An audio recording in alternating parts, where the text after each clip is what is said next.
وقيل الحمد لله.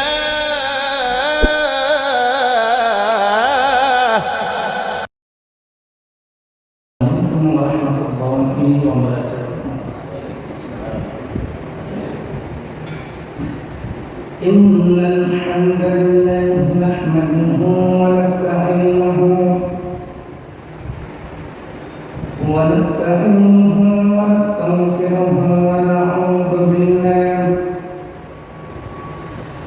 ونعوذ بالله من شرور أنفسنا ومن سيئات أعمالنا.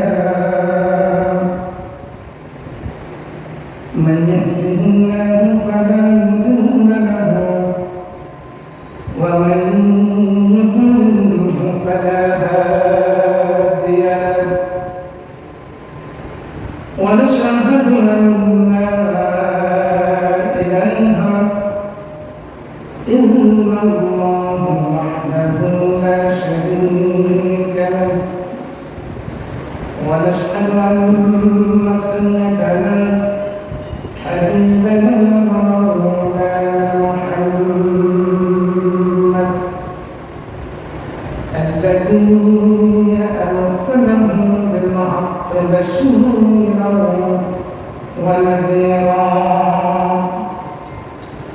وداعيا إلى الله بإذنه وسراجا منيرا. فقد قال الله تعالى في كلامه المجيد وفي قرآنه الحميد. أعوذ بالله من الشيطان الرجيم. بسم الله الرحمن الرحيم.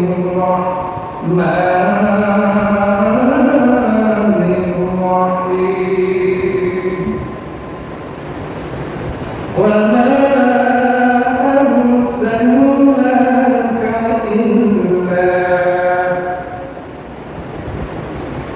إلا رحمة للعالمين. صدق يا ربنا. وقال النبي صلى الله عليه وسلم بعثت معلما. وقال تعالى في شان حبيبه ومحبوبه مخبرا وآمرا. إن الله وملائكته يصلون على النبي يا أيها الذين آمنوا صلوا عليه وسلموا تسليما. اللهم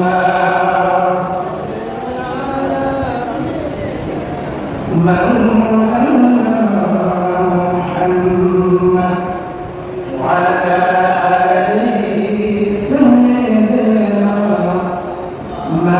مولانا. اللهم صل على مولانا محمد وعلى آله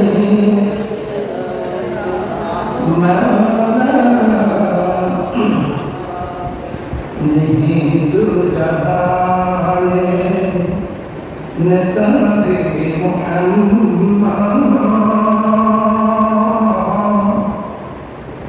جمال خدا ہے کہاں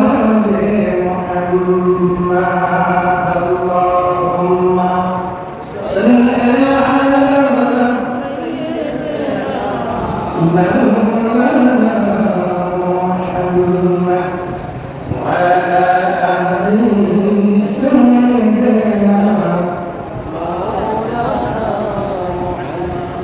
মক্কা থেকে দিনের নবী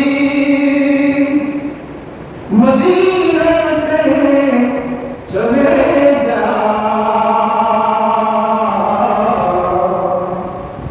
জন্মভূমির মায়ায় নবী ফিরে ফিরে কাবায় যায় আল্লাহুম্মা সাল্লি আলা সাইয়্যিদিনা মুহাম্মদ ওয়া আলা আলি সাইয়্যিদিনা بلغ العلا بكماله كشف الدجى بجماله حسنت جميع خصاله صلوا عليه मुझे कुछ मिले ये मोहम्मद ने जो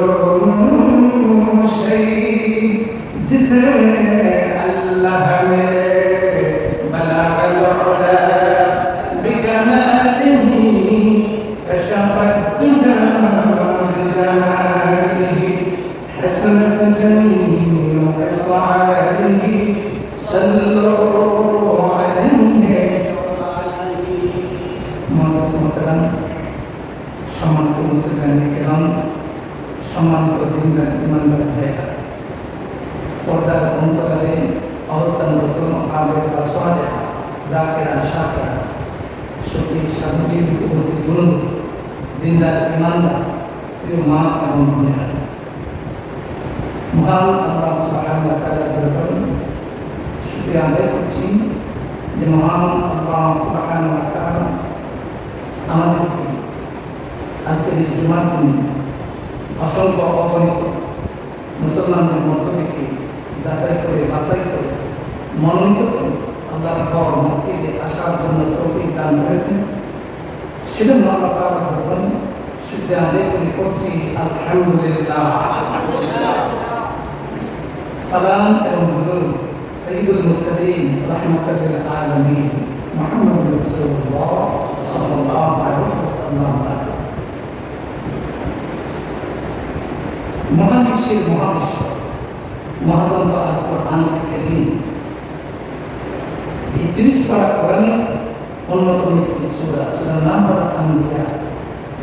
এই সূরার 107 নং আয়াতের মধ্যে আপনাদের সামনে তেলাওয়াত করেছি এবং আখিরি নবী মুহাম্মদ রাসূলুল্লাহ সাল্লাল্লাহু আলাইহি ওয়াসাল্লামের অসংখ্য অগণিত হাদিস সমষ্টির মধ্যে একটি হাদিস আপনাদের সামনে পাঠ করেছি। মহান আল্লাহ সুবহানাহু ওয়া তাআলা তিনি যদি আমাদেরকে দয়া করেন মেহেরবানি করেন তাহলে তেলাওয়াতকৃত আয়াতে কারিমা এবং হাদিসের আলোকে ইনশাআল্লাহ আমরা আমলের মধ্যে কিছু কথা বলা এবং শোনার চেষ্টা করব। আল্লাহ পাক তৌফিক দান করুন আমিন।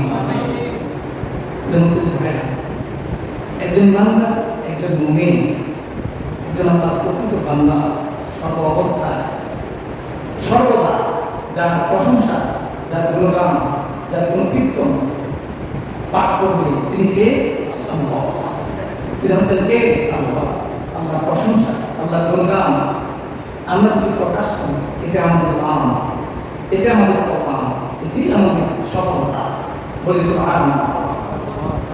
আল্লাহ তাআলা বলেন لئن شكرتم لأزيدنكم। আল্লাহ রাব্বুল আলামিন বলেন যদি তুমি আমার নিয়ামতের শুকরিয়া আদায় করো, কৃতজ্ঞতা প্রকাশ করো, তাহলে আমি এই নিয়ামতের পরিমাণ আরো অনেক উন্নতি দেব। সুবহানাল্লাহ। আল্লাহ তাআলা বলেছেন বান্দা তুমি যদি আমার নিয়ামতের শুকরিয়া আদায় করো তাহলে যে নিয়ামত তোমাকে দিচ্ছি 24 ঘন্টা এই নিয়ামতের পরিমাণ সংখ্যা আর বহুগুণ যিনি বানিয়ে দিলেন তিনি কে? আল্লাহ।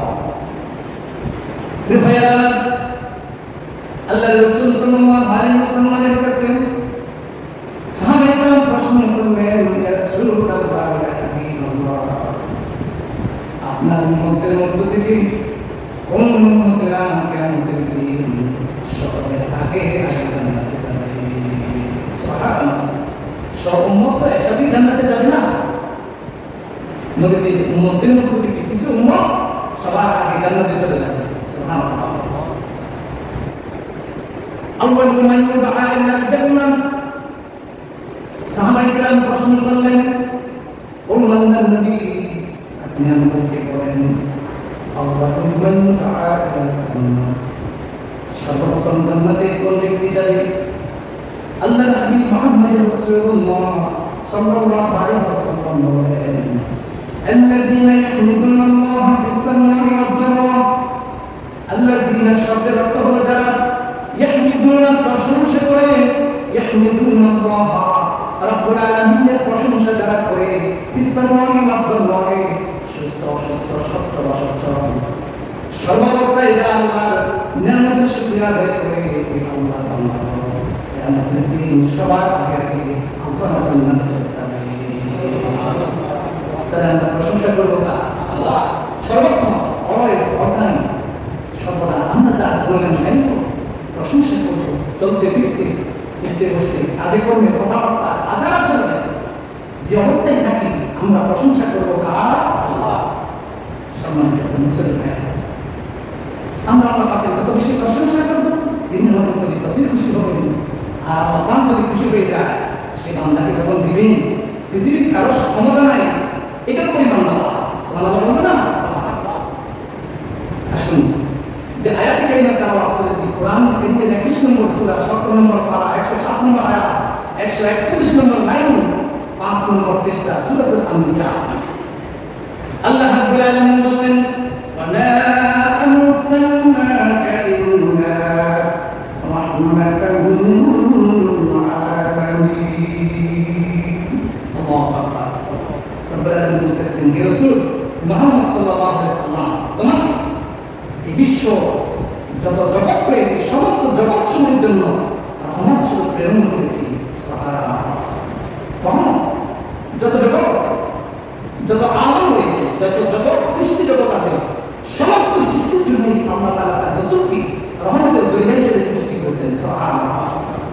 রহমতের দরিয়া হিসেবে প্রেরণ করেছেন, যার প্রত্যেকটি কথার মধ্যে মান্যতা করলাম, যার প্রতিটি বক্তব্যের মধ্যে মানুষের উপকার ছাড়া ক্ষতি নাই, প্রত্যেকটি কথার মধ্যে কাজের মধ্যে প্রত্যেকটি বিষয়ে তিনি বলেছেন উম্মতের কল্যাণের জন্য, উম্মতের লাভের জন্য, উপকারের জন্য। ঠিক না? নবীজির প্রত্যেকটি কাজ, প্রত্যেকটি কথা, প্রতিটি অ্যাক্টিভিটিস, কর্মকাণ্ড যা কিছু তিনি করেছেন, যা কিছু তিনি বলেছেন, দেখে গেছেন, সব এই জগতের জন্য, মানুষের জন্য কল্যাণ হওয়া। সুবহানাল্লাহ। অনর্থ, অপ্রয়োজনীয়, অপ্রাসঙ্গিক এমন কোন কাজ, এমন কোন কথা তিনি করেন বলেন নাই যার কোনো ভিত্তি নাই, যার কোনো ভিত্তি নাই। সুবহানাল্লাহ বলবো না? আমরা দৈনিক কত কাজ করি, কত কথা বলি যার কোনো গ্রহণযোগ্যতা নাই, ভিত্তি নাই, অনেক অনর্থ, অপ্রয়োজনীয়, অপ্রাসঙ্গিক কত কাজে 24 ঘন্টা বলি যার কোনো হিসাব নাই।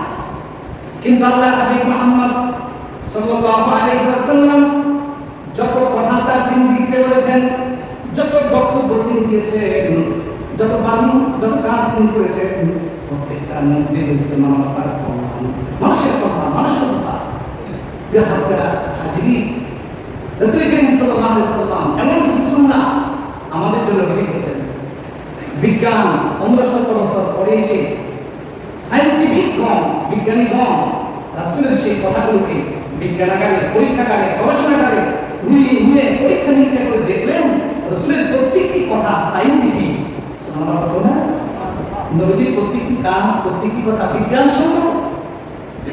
অথচ তিনি কোন সায়েন্স ইউনিভার্সিটিতে পড়েন নাই, কোন প্রযুক্তি বিশ্ববিদ্যালয়ে তিনি লেখাপড়া করেন নাই, কিন্তু তিনি হচ্ছেন পৃথিবীর শ্রেষ্ঠ প্রযুক্তিবিদ, পৃথিবীর শ্রেষ্ঠ সায়েন্টিস্ট, পৃথিবীর শ্রেষ্ঠ বিজ্ঞানী, তার শিক্ষক ছিলেন আল্লাহ সুবহানাহু ওয়া তাআলা। পৃথিবীর কেউ তাকে বিজ্ঞান শিক্ষা দেয় নাই, ফিলোসফি শিক্ষা দেয় নাই, ইকোনমিক্স শিক্ষা দেয় নাই, ম্যাথমেটিক্স শিক্ষা শিক্ষা দেয় না, জলদি শিক্ষা দেয় না, কেমিস্ট্রি শিক্ষা দেয় না, কিন্তু তার প্রত্যেকটা সাইন্টিস্ট আমরা বলবেন না। আমরা প্রতিনিয়ত এমন কিছু কাজ করে থাকি, আমল করে থাকি, সে কাজগুলো করলেই আপনার যদি আমরা রাসূল সাল্লাল্লাহু আলাইহি ওয়াসাল্লামের নিয়ম অনুযায়ী কাজগুলো করতাম, আমাদের কোনোদিন কোনো ডাক্তারের কাছে, কবিরাজের কাছে যাওয়ার কোনো প্রয়োজন পড়তো না। আমরা রাসূলের ইতাআত আনুগত্য করি না বিধায় আজকে আমাদের অনেক রোগ ব্যাধিতে আমরা আক্রান্ত। আমরা অনেক রোগ ব্যাধিতে আক্রান্ত। যারা হাজিরিন, রাসূল বলেছেন বুইসতু মুআল্লিমা, আমি শুধু রাসূলের সাথে দুনিয়াতে আসি নাই, আমি শুধু নবী হিসেবে দুনিয়াতে আসি নাই। নবী বললেন কেন তিনি এসেছেন? বুইসতু মুআল্লিমা, নবী এসেছেন দুনিয়াতে শিক্ষক হিসেবে উম্মতদেরকে শিক্ষা দেওয়ার জন্য। তিনি একজন টিচার, অ্যাজ এ টিচার, তিনি একজন শিক্ষক। কেমন তিনি শিক্ষক? শিক্ষক পড়ায়, আর পড়ার মধ্যে ভুল আছে না, সেটা কথা বলবেন। পৃথিবীতে যত টিচার আছে, তিনি যে লেকচার দেন, তিনি যে পড়ান, তার সব পড়া কি সঠিক? কথা বলবেন, সব পড়া কি সঠিক? তার পড়ার মধ্যে ভুল ত্রুটি আছে না নাই? ত্রুটি বিচ্ছুতি আছে না নাই? কিন্তু আখের নবী, বিশ্বনবী এমন টিচার, এমন তিনি শিক্ষক, আজ পর্যন্ত কেউ প্রমাণ করতে পারে নাই নবী যা শিক্ষা দিয়েছেন এই শিক্ষাটা হলো এই শিক্ষাটা ভুল। এই টিচিংটা ভুল। এই teaching methodology is incorrect, absolutely correct. কেউ বলতে পারে না যে রাসূলের এই মেথডোলজিটা, টিচিং মেথডোলজিটা এটা ভুল, প্রমাণ করতে পারে না।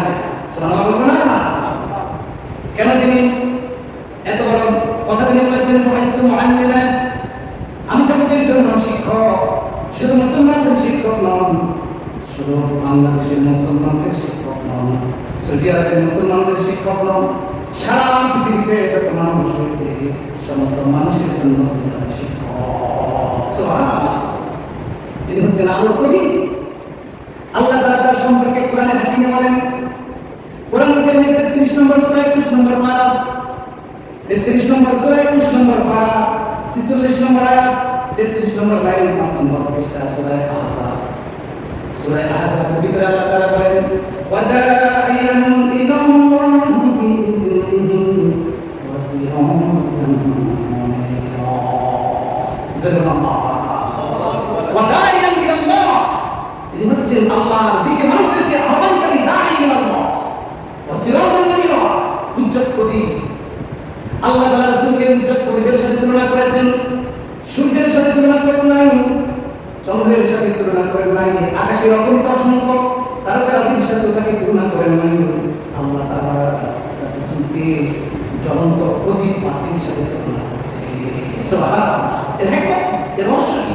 সূর্য কিছু সময় আলোকিত করে আবার কিছু সময় হারিয়ে যায়, কে বলেন ঠিক কি? চন্দ্র কিছু সময় উদিত হয়, আবার কিছু সময় অস্তমিত হয়, মাসের কিছুদিন চন্দ্রকে আর খুঁজে পাওয়া যায় না, কথা বলেন ঠিক কিনা? কিন্তু আল্লাহর হাবিব মুহাম্মদ রাসূলুল্লাহ তিনি বলেন চন্দ্র নন, তিনি কোন সূর্য নন, তিনি হচ্ছেন জ্বলন্ত প্রদীপ, যেটা জ্বলছে আর কখনো নেই। সুবহানাল্লাহ। যেটা জ্বলছে, এটা জ্বলে যাচ্ছে, তিনি এবং রাতে 24 ঘন্টা কখনো নেবে না। ভাই আমার চন্দ্র সূর্য থেকে আলো গ্রহণ করে, এই জন্য চন্দ্র সূর্যের কাছে নেই। আবার সূর্য এমন অবস্থা, সূর্যের আলো পৃথিবীতে এমন একটা আছে যে এলাকায় সূর্যের আলো পড়ে না, এরকম জায়গা পৃথিবীতে আছে না? সূর্যের আলো নাই, এরকম জায়গা বড় আছে। আল্লাহ তাআলা রাসূলকে সূর্যের সাথে তুলনা করেন নাই, চন্দ্রের সাথে করেন, সূর্যের সাথে করেছেন। এমন পর্যন্ত এই প্রদীপ থেকে হাজার হাজার কোটি কোটি মানুষ আলো গ্রহণ করবে, জ্ঞান নেবে, এলেম নেবে, কিন্তু এলেম কোনদিন শেষ হবে না। বলেন না সুবহানাল্লাহ। এমন পর্যন্ত রাসূল থেকে সারা পৃথিবীর মানুষ এলেম নেবে, জ্ঞান নেবে, রাসূলের এলেম কি শেষ হবে? নিভে যাবে, হারিয়ে যাবে না, কখনো হারাবে না, কখনো নিবে না। ভাই আসুন, আমরা আমাদের দৈনন্দিন ডেইলি অ্যাক্টিভিটিস আমরা কিছু প্রতিদিন কাজ করি, এই কাজগুলো রাসূল 1000 বছর আগে করে গেছেন। বিজ্ঞানের দৃষ্টিতে এই কাজগুলোর উপকারিতা কতটুকু একটু জানুন হাদিস এবং কোরআনের আলোকে। আপনাদের কারো সমস্যা হবে? তারা বলেন সমস্যা হবে? জানার কি দরকার আছে না? আজকে আলোচনা ধরেন একটু এক্সেপশনাল, একটু ডিফারেন্ট লেকচার, একটু ব্যতিক্রমধর্মী আলোচনা, গতানুগতিক আলোচনা নয়। আমরা আসি জুমায় আসবো কিছু শিক্ষা গ্রহণ করার জন্য, কিছু এলেম হাসিল করার জন্য, যাতে করে পরবর্তী জীবনে জিন্দিগিতে সেগুলো কাজে লাগিয়ে নেকি অর্জন করা যায় এবং আমলের পাল্লাটাকে ভারী করা যায়। কথা বলা ঠিক কিনা প্রিয় ভাই? আমার শুরুতেই বলেছিলাম রাসূল ছিলেন এজ এ সায়েন্টিস্ট, তিনি হচ্ছেন একজন বিজ্ঞানী। কেমন তিনি বিজ্ঞানী?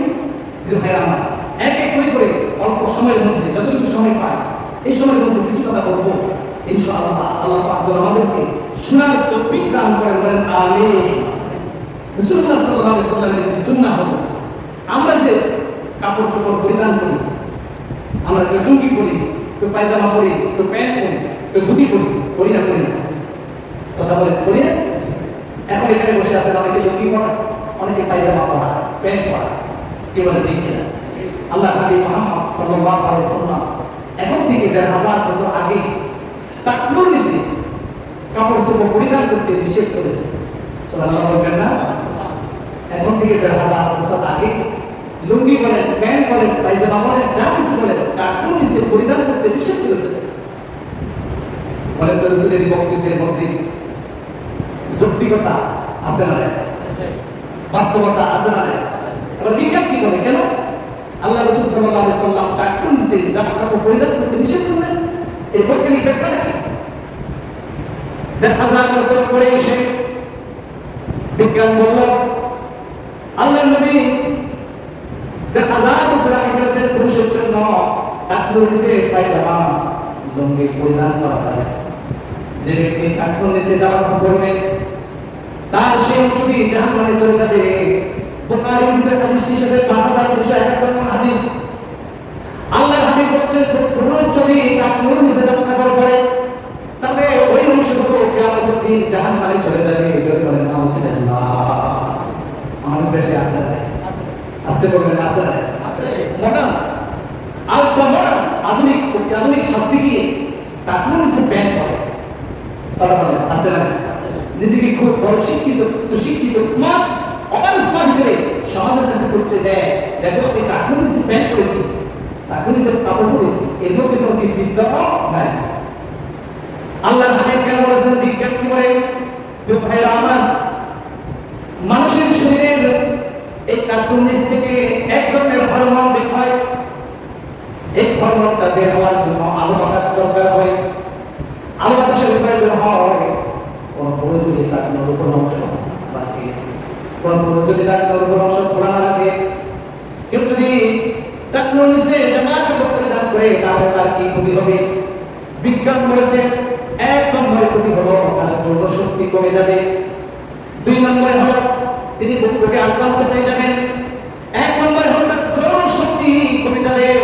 ২ নম্বর হলো তিনি বুকে আক্রান্ত হয়ে যাবেন। এবার মিলাম বাংলাদেশে ঘরে ঘরে রোগী আছে না নাই? বাংলাদেশে ঘরে ঘরে রোগী আছে না নাই? আগে সারা বাজারে একটা ফার্মেসি ছিল না, এখন বাজারে ৪টা ৫টা ৭টা ফার্মেসি হয়েছে। কেন? ওষুধ কম খায়, ওষুধ কম বিক্রি হয় এজন্য হয়েছে, নাকি ওষুধ বেশি বিক্রি হয় এজন্য হয়েছে? কোনটা? ওষুধ বিক্রি হয় বেশি এই কারণে। তো মানুষ ওষুধ বেশি কিনে কেন? রোগের সংখ্যা কমে গেছে এই কারণে, না বেড়ে গেছে এই কারণে? বেড়ে গেছে এই কারণে।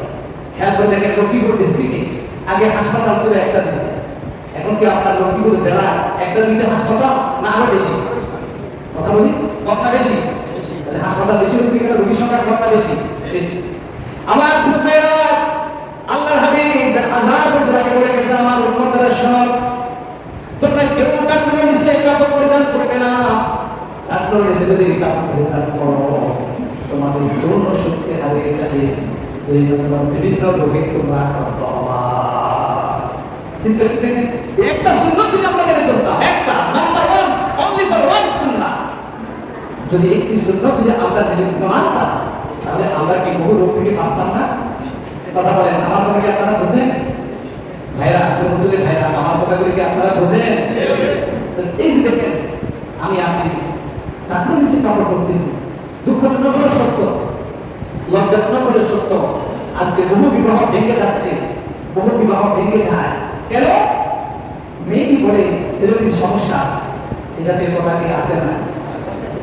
ভাইরা আমার, তাহলে ১,০০০ বছর আগে আল্লাহ হাবিব বলে গেছেন আমার উম্মতরা তোমরা আমিও নিজে কাপড় পরিধান করে গেলাম।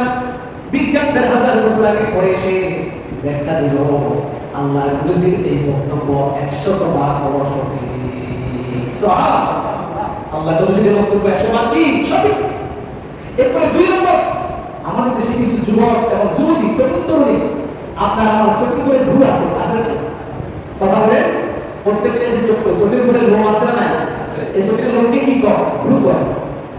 এরা কি করে? এরা ভ্রু প্লট করে, অর্থাৎ চুলগুলো সুন্দর করে সাইজ করে, তাদের সুন্দর দেখা ভ্রু প্লট, এটাকে বলে ভ্রু প্লট করে। এই চোখের উপরে যে লোম আছে এই লোমগুলোকে কেটে কেটে সুন্দর করে সাইজ করে যাতে করে সুন্দর লাগে। বাংলাদেশে অনেক নায়িকা গায়িকা আছে, বুঝতে পারছেন? তারা বিভিন্ন শরীর থেকে আকর্ষণীয় করার জন্য, রূপবতী করার জন্য শরীরের ভিতরে আল্লাহর যে নেচার সৃষ্টি, এই সৃষ্টি করে হাত দেয়। আছে না? আছে। প্রিয় ভাইরা আমার, আল্লাহর হাবিব কি বলেছেন শুনেন। সহিহ বুখারী 5550 নম্বর হাদিস। আল্লাহর হাবিব মুহাম্মদ সাল্লাল্লাহু আলাইহি ওয়াসাল্লাম বলেছেন, যে ব্যক্তি চোখের ভ্রু প্লাক করবে তার উপরে আল্লাহ তাআলা লানত দিবেন। বলেন নাউজুবিল্লাহ। আল্লাহ পাক যদি কারো প্রতি অভিশাপ দেয়, লানত দেয়, তোর কি বাঁচার কোনো সুযোগ আছে? বলেন আল্লাহ তাআলা যদি কারো প্রতি লানত করে অভিশাপ দেয়, তার বাঁচার কোনো সুযোগ কি আছে? না। আমাদের দেশে বিদেশি সংস্কৃতি আমদানি হয়েছে, বিদেশি কালচার আমদানি হতে ঘরে আপনার আমার ঘরে ঢুকে গেছে। আপনার মেয়ে আমার মেয়ে, আপনার ছেলে আমার ছেলে মোবাইল দেখে দেখে, ইউটিউব দেখে দেখে, ফেসবুক দেখে দেখে তারা তাদের চেহারাটাকে আকর্ষণীয় লাভবান করার জন্য এই ভ্রু প্লাক করে, ভ্রু সাইজ করে। কথা বলেন আছে না? আছে। আর ডাক্তার বলেন আপনার দেখেন কিন্তু বাংলাদেশে বহু তরুণ ছেলে, ইয়ং বয়সের ছেলে মেয়ে তারা এই ভ্রু প্লাক করে।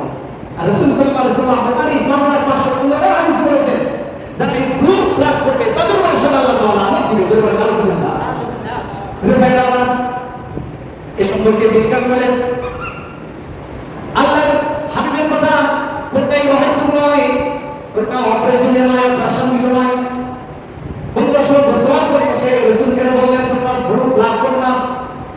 এই কথা নিয়ে এই হাদিসটি বিজ্ঞান গবেষণা করে বের করলো যে ব্যক্তি ভ্রু প্লাক করবে, সে ব্যক্তির দুইটা ক্ষতি হতে পারে। একটা হলো প্লেগ রোগ হতে পারে, 2 নম্বর তার মৃত্যু হয়ে যেতে পারে। ধরে বলেন আলহামদুলিল্লাহ। একটা হলো প্লেগ রোগ, আর একটা হলো এই ব্যক্তি মারা যেতে পারে ভ্রু প্লাক করার কারণে, ভ্রু সাইজ করার কারণে। তাহলে দেখেন বিজ্ঞান 1500 বছর পরে এসে রাসূলের 1500 বছর আগে বলা হাদিস বিজ্ঞান প্রমাণ করছে রাসূলের বক্তব্যটা কতটুকু বৈজ্ঞানিক, কতটুকু যৌক্তিক, কতটুকু প্রয়োজনীয়। চিন্তা করে দেখছেন, ভেবে দেখছেন? এবং যখন আপনি রাসূলুল্লাহ সাল্লাল্লাহু আলাইহি ওয়াসাল্লামের সুন্নাহগুলো জানার চেষ্টা করবেন, দেখবেন রাসূলের প্রত্যেকটি সুন্নাহর মধ্যে আছে বরকত। সুবহানাল্লাহ, সুবহানাল্লাহ, সুবহানাল্লাহ। পয়গম্বর আল্লাহ হাবিব বলেছেন 3 নম্বর হলো খাবার গ্রহণ করার সময় রাসূলের সুন্নাত আছে না নাই? আজকে বলবেন না খাবারের মধ্যে রাসূলের সুন্নাত আছে না নাই? আছে। কোরআন কি খাবেন? জোরে বলেন হ্যাঁ। খাওয়ার আগে বিসমিল্লাহ আছে না নাই? আছে। আপনার খাবার গ্রহণের মধ্যে আল্লাহ রাসূলের সুন্নাত কত কার্যকরী, কত উপযোগী। নবীজি বলেছেন আমার উম্মতরা শোনো, তোমরা পেটে যে খাবার দিবে এটাকে 3টা ভাগ করবে। এক ভাগ খাবার থাকবে, এক ভাগ খালি থাকবে, আরেক ভাগ পান করবে। সুবহানাল্লাহ। এক ভাগ খাবার, এক ভাগ পানি, আর পেটের আরেকটি অংশ খালি থাকবে। আমাদের দেশে কিছু খাবার আছে, এরা সমানে পাইকারি হারে পাইকারি খাইতে থাকে। আছে না? জন্মের মতো খায়। আমি হাদিসের মধ্যে পেয়েছি, আমার সত্যকে এলেমে গবেষণা করে পেয়েছি এই পৃথিবীতে তারা কম খায়, তার বেশি দিন বাঁচে, তার ব্রেনি হয়। সুবহানাল্লাহ বলবেন না? আল্লাহ হাবিব বলেছেন তোমরা কম আহার করো। 1000 বছর আগে রাসূলের কথা বলেছেন। 1000 বছর পরে এসে বিজ্ঞান প্রমাণ করলো রাসূলের কথা বললেন। এই কথার মধ্যে কি কারণ রয়েছে, কি যৌক্তিকতা রয়েছে? নবীজির হাদিসটাকে গবেষণা নিয়ে গেলেন, পরীক্ষা করে নিয়ে গেলেন, বিজ্ঞান প্রমাণ করলো রাসূলের বক্তব্যের মধ্যে মানবতার উপকার রয়েছে, কল্যাণ রয়েছে। জোরে বলেন সুবহানাল্লাহ। আমার রাসূল আপনি কোনো কথা বলেন নাই? আপনার মতো আমার মতো দোকানের পাশে বসে এখানে সেখানে বসে সময়ের পর সময়, ঘন্টার পর ঘন্টা অপ্রয়োজনে কথা বলে রসুল কাটান দেন। বিজ্ঞান রসুলের হাদিসটা বিজ্ঞান আকারে নিয়ে গেল। কেন আল্লাহ হাবিব কম আহারের কথা বললেন? কারণটা কি? বিজ্ঞান গবেষণা করতে বলল এই পৃথিবীতে যারা কম খাবার গ্রহণ করে তারা বেশি দিন হায়াত পায়, বেশি দিন বাঁচে। 2 নম্বরে হলো তাদের মেধা শক্তি অনেক বেড়ে যায়। মেধা শক্তি বাড়ে, সৃজনশীল শক্তি বাড়ে। খাদ্য গ্রহণের মধ্যে সায়েন্স হয়েছে, বিজ্ঞান হয়েছে। পেটের মধ্যে আপনার একবার খাবার, একবার পানি আর একবার খালি। এর কারণ কি? বিজ্ঞানের হাদিসে গবেষণা করে নিয়ে গেল। 1000 বছর আগে আল্লাহ পাকের হাবিব এই কথা বলেছে। 1000 বছর পরে এসে বিজ্ঞান করব।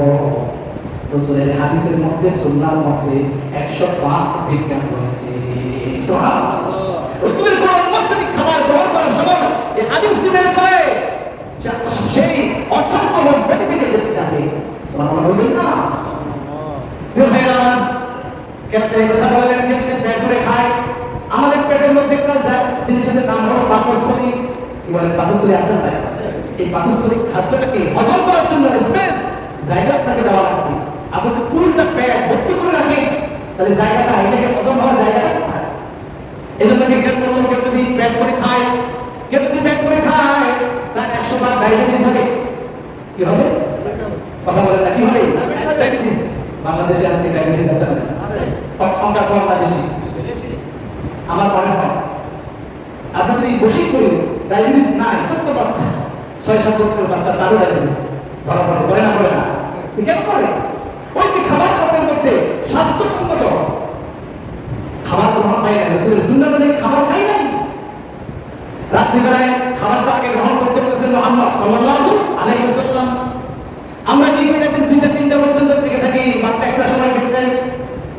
আল্লাহর হাবিব বলেছেন 1000 বছর আগে কেউ যদি রাত্রে বেলায় আগে খাবার গ্রহণ করে, খাবার গ্রহণ করার সাথে সাথে যদি ব্যাগ ঘুমে না যায়, আমরা কি করি? খাই দিই, শুইতে দেখ করি না। কথা বলে ঠিক কিনা? চিন্তা করে দেখেন, রাত্রে বেলায় আমরা খাইতে পারি, খাবার জিমানি আসে, শরীরটা দুর্বল হয়ে যায়, ঘুম ঘুম ভাব আসে, আর তা কি করি? খেয়ে দে সোজা ব্যাগ করে গিয়ে ঘুমিয়ে পড়ি।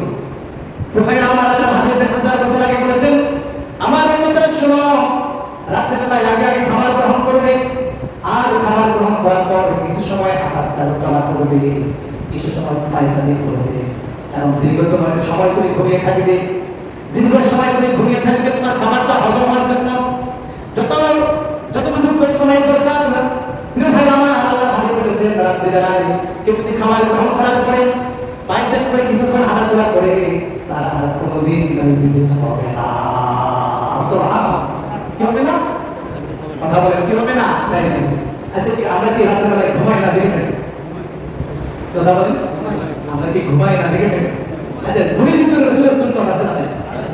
রাসূল যে বলে গেছেন কিভাবে তুমি ঘুমাবা, এর ভিতরে বিজ্ঞান আছে, আপনার শরীরের জন্য উপকারিতা পেয়েছে। সুবহানাল্লাহ বলবেন না?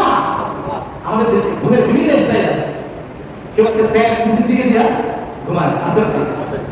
প্যাট আর মুখ নিচের দিকে দিয়ে তারপরে ঘুমায়। কেউ আছে বাম কাতে হয়ে ঘুমায়, কেউ আছে ডান কাতে ঘুমায়, আছে না? বিভিন্ন স্টাইলের ঘুম। কথা বলেন, আছে না নাই?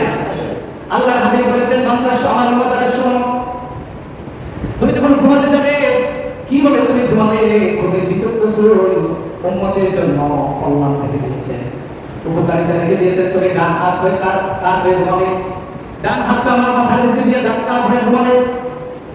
এই হাদিসটা বিজ্ঞান প্রমাণ করলো কেন রাসূলের কথা বলেছেন ঘুমটা এইভাবে স্টাইলে যেতে হবে। এই স্টাইলে ঘুম গেলে মানুষের কি কল্যাণ? বিজ্ঞান প্রমাণ করে দেখলো মানুষের হাত বাম দিকে থাকে। কোন দিকে? বাম দিকে। ভাই আমার কথা কি আপনারা বুঝছেন? মনে কষ্ট লাগছে? মনে কষ্ট লাগছে না? আমি আগে বলেছি এক্সেপশনাল লেকচার, এক্সেপশনাল আলোচনা। আজকের আলোচনা হবে সায়েন্স, বিজ্ঞান, সুন্নাহ এন্ড আধুনিক বিজ্ঞান। সুন্নাহ এবং আধুনিক বিজ্ঞান। সুন্নাহ মানে রাসূলের কাজ, কথা। এটার সাথে বিজ্ঞান একটা রিলেশন। আপনারা কি বুঝতে পারছেন? এই বিষয়ে আপনাদের আমাদের জানার দরকার আছে। আপনারা আজকে থেকে বিভিন্ন দেশের ঘুমাতে হবে, এটা জানার পর যদি আমল করি, একদিকে রাসূলের সুন্নাহ মানা হবে, অন্যদিকে আপনার শারীরিক উপকারিতা হবে না ক্ষতি হবে। বুঝলেন?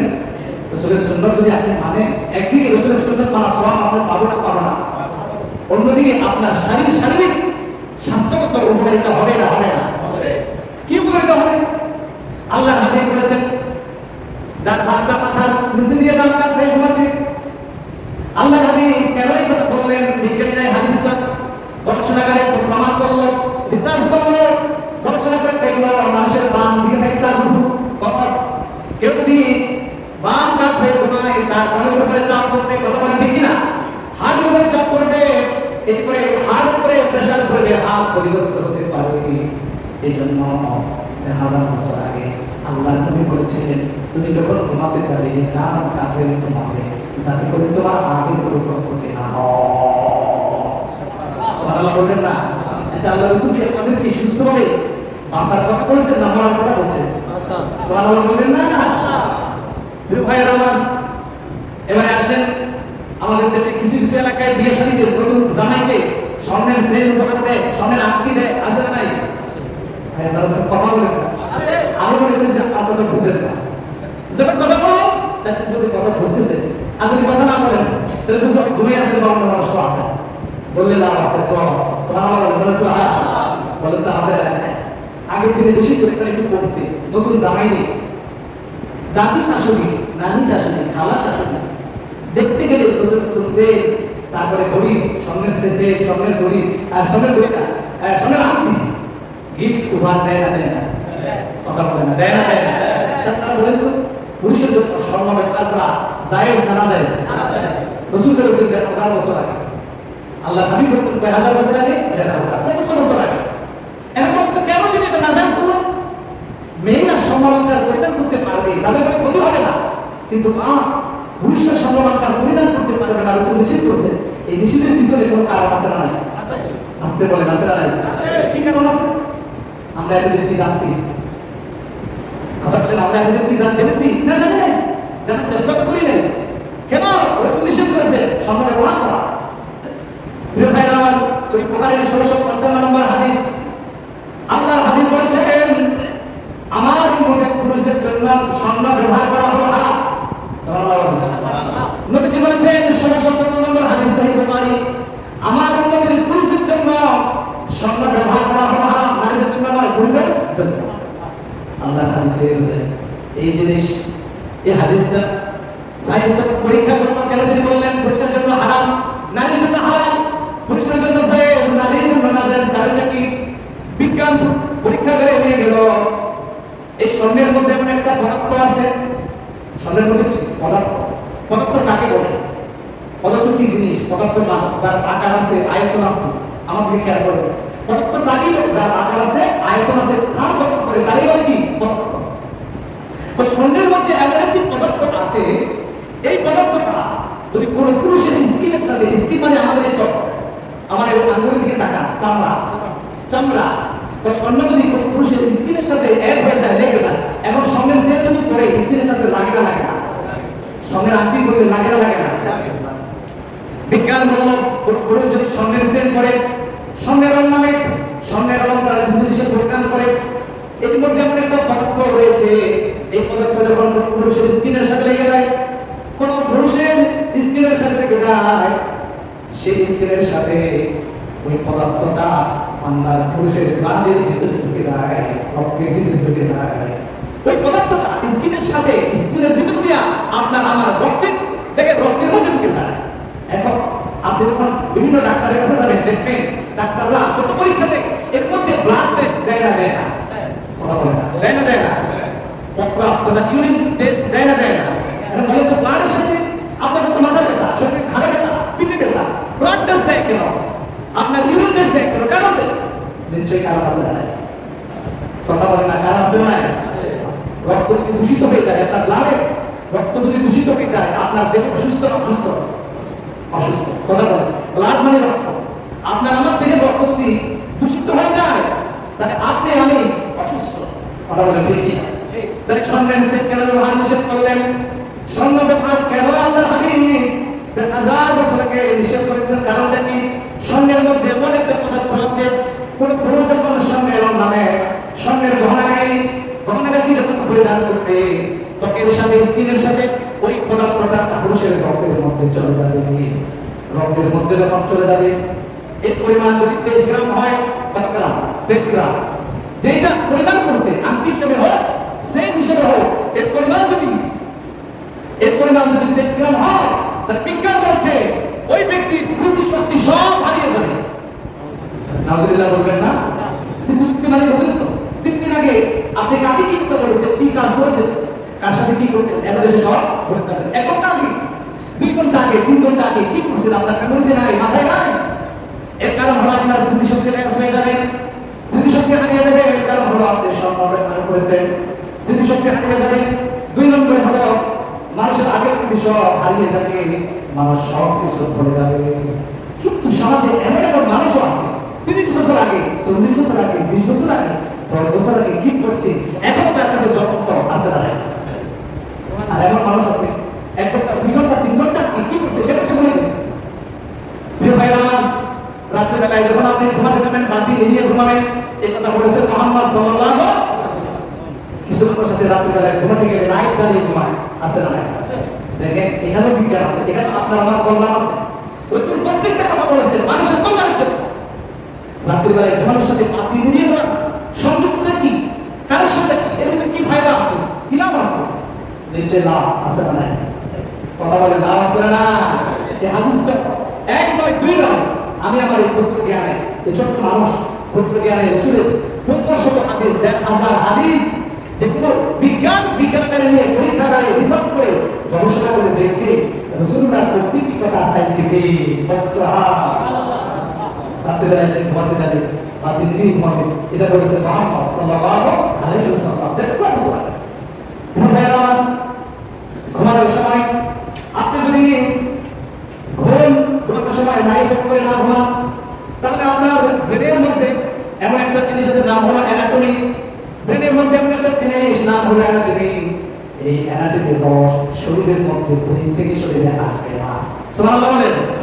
আপনি যদি লাইট না নিভিয়ে রাত্রিবেলায় ঘুমাতে চান, ব্রেনের মধ্যে এক ধরনের রস আছে যেটাকে বলে অ্যানাটমি রস। এই রসটা ব্রেন থেকে শরীরে প্রবেশ করবে না, এই রসটা ব্রেন থেকে শরীরে প্রবেশ করবে না। এই রস যদি আপনার শরীরের মধ্যে প্রবেশ না করে, খেয়াল করেন, এদিকে খেয়াল করেন, এদিকে খেয়াল করেন, দেখেন রাসূলুল্লাহ সাল্লাল্লাহু আলাইহি ওয়াসাল্লামের কথা, রাসূলের সুন্নাহ। রাত্রিবেলায় ঘুমানোর সময় বাতি দিয়ে ঘুমাও, এই বাতি দিয়ে ঘুমালে তোমার কি লাভ হবে? রাসূলুল্লাহ সাল্লাল্লাহু আলাইহি ওয়াসাল্লামের কথা বিজ্ঞান প্রমাণ করলো, বাতি দিয়ে ঘুমালে আপনার ব্রেনের মধ্যে একটা রস আছে, নাম হলো অ্যানাটমি রস।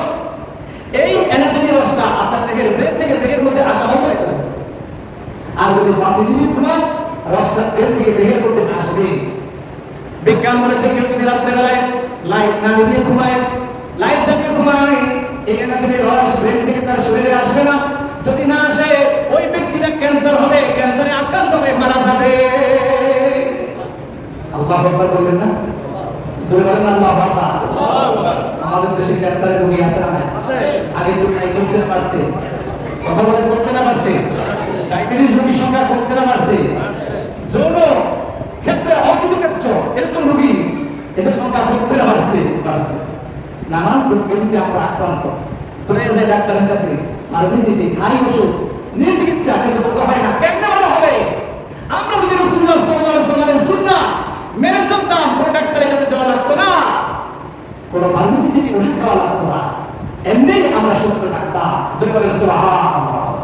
এবার বলেন ফজরের নামাজ জামাতের সাথে পড়ে, ওই ফজরের নামাজের টাইমে যারা ঘুম থেকে জেগে ওঠে ফজর পড়ে, তাদের স্বাস্থ্যগত কোনো উপকারিতা আছে না? কথা আছে না? চিন্তা করে দেখে ভাইরা, আমার সময় শেষ, আমি আপনাদেরকে বিরক্ত করতে চাই না।